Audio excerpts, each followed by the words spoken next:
WA and for the ensuing bad behaviour. The outside of the pub is covered with steel concrete, reinforcing mesh.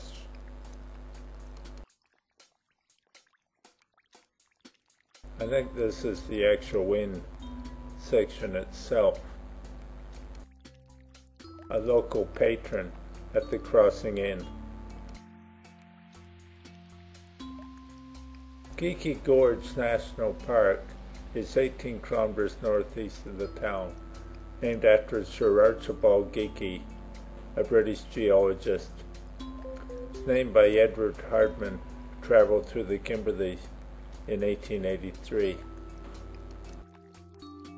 It's formed by the Fitzroy River crossing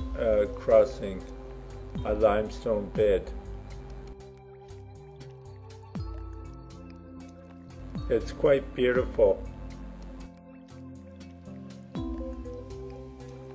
and it does have freshwater crocodiles on the banks. This one is sunning itself and lowering its body temperature by keeping its mouth open. There are sections of the river that have sufficient water for cruises.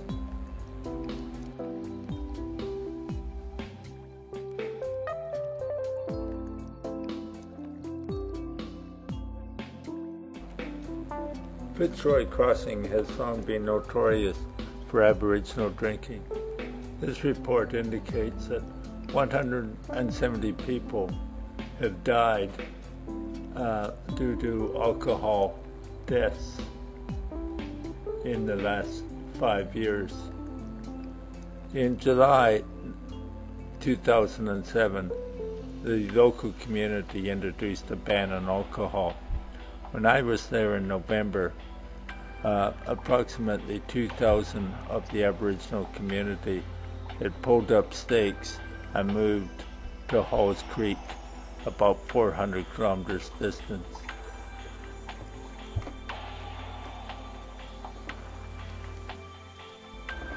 I guess the quality of life was far better for those who were there in Fitzroy Crossing. I'll conclude this little travelogue on Fitzroy Crossing with a video from the ABC about the results of the grog ban.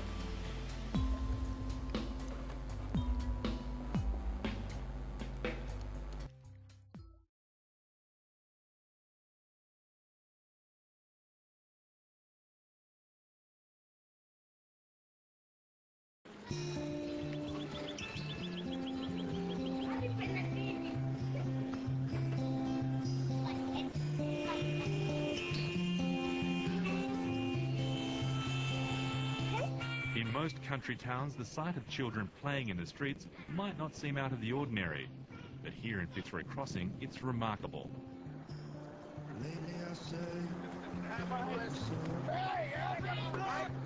It was just 3 months ago that this tiny community was being torn apart by grog. We just had over 170 deaths in the last 5 years. Just about all of them were alcohol related. Sick and tired of the drinking and violence, the local women's centre came up with a solution: a 6-month suspension on full-strength takeaway sales. We needed to get respite. We needed to address the volume of alcohol that was available in this community.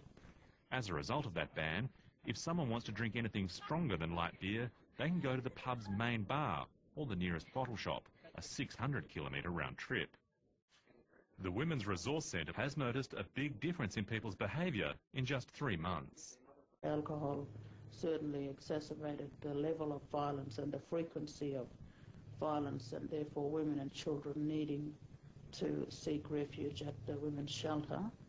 We've seen a steady decline in the numbers. Before the ban, we'd have children congregating around the tourist bureau till quite late at night. But since the ban, you don't see kids hanging around out there anymore. I guess they must feel safe to go home. The ban has been so successful, Other communities are using Fitzroy Crossing as a role model. We're starting to see more communities start to go down the line that Fitzroy's gone and making noise about, well, these are our problems, these are the things we want to do to address it. Despite the apparent success on the restriction on the sale of alcohol here at Fitzroy Crossing, there are vocal opponents of it. Unsurprisingly, the licensee of this hotel is one of them. He says the bans have actually failed because they don't address the real problems in the town. I think it's just easier to slap a ban on than to deal with the real issues. Before the ban, the Crossing Inn sold the bulk of takeaway alcohol in the town. It's actually owned by Fitzroy Crossing's Indigenous community under the company name Lidl. Its licensee, Patrick Green, says unemployment is more of a problem than grog. Alcohol is one factor. If they've got things to do, maybe it's not a problem. But at this stage, while they have free time on their hand, yes, alcohol is a problem. He also disputes claims there's less violence in the town since the ban. The drop in violence is maybe because when we are reporting violence, it doesn't go any further other than other people are reporting the violence. Late today, the 7:30 report obtained a copy of a damning review of Lidl, which owns the inn. It looks at the partnership between Lidl and the federal government-owned Indigenous Business Australia, which is aimed at providing business and employment opportunities to Aboriginal communities.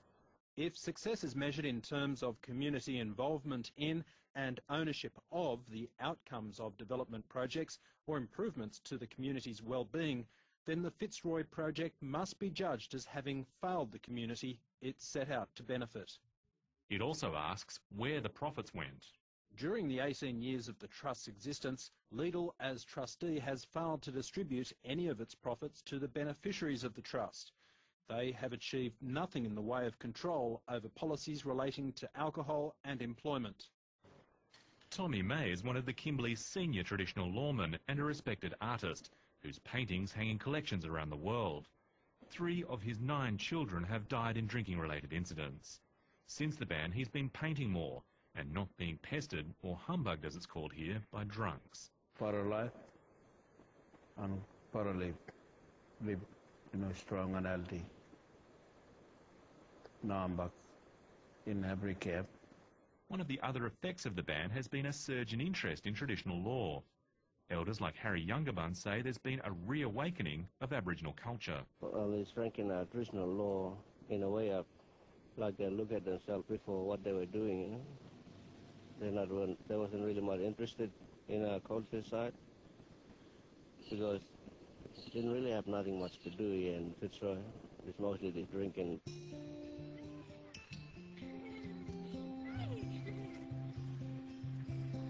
For many of Fitzroy Crossing's older people, the alcohol restrictions are a return to a time when people drank less and social ties were strong. We live better now, better life now. For a couple of months or I don't know, 3 months, yeah. You can see everybody all sober. Since this thing stopped and people start to realize what effect the grog has done to them, and you see good result coming back from the people.